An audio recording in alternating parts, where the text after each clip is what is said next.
Zhvillimi njerëzor është një koncept i zhvillimit që ka të bëjë me krijimin e një mjedisi në të cilin njerëzit zhvillojnë potencialin e tyre të plotë, të kenë një jetë të gjatë dhe të shëndoshë, të kenë sistemin arsimor të duhur, zhvillojnë potencialin e tyre maksimal dhe të jenë produktiv në mënyrë që të kenë mundësitë për një jetë në përputhje me nevojat dhe interesat e tyre.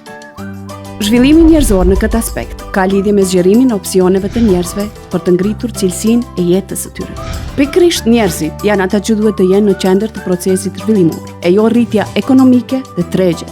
Do të thotë, zhvillimi njerëzor nënkupton mundësinë për një jetë të shëndosh dhe të gjatë, për arsim cilësor dhe pjesëmarrje në ekonomi për të realizuar një jetë me dignitet.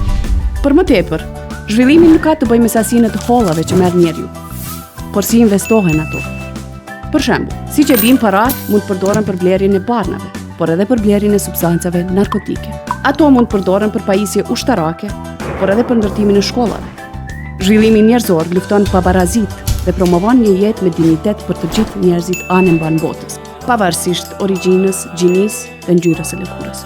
Zhvillimi i qëndrueshëm njerëzor nënkupton krijimin e mundësive të njëjta për gjeneratat e ardhshme, të cilët kanë të drejtën e njëjtë si prindrit e tyre për një jetë dinjitoze. Mungesa e barazisë etnike, politike, sociale, ekonomike, gjinore janë disa nga barrierat për një zhvillim të qëndrueshëm njerëzor.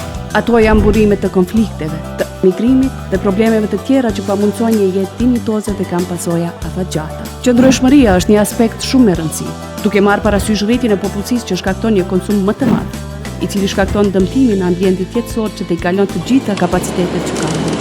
Në bazë të dhënave, me rritjen e popullatës në një botë me 7 miliard banor në këtë vit, në vitin 2050 do të kemi përafërsisht 9 miliard banor. Blejmë vetura të reja vetëm se duken më bukur. Blejmë kompjuter të ri, telefona të ri. Nëse nuk ndalojmë për ta bërë këtë, nuk mund t'i ndalim veturinat e shfrytëzimin e resurseve që i takojnë më së paku 3 planeteve, e që në fakt ne e kemi vetëm një.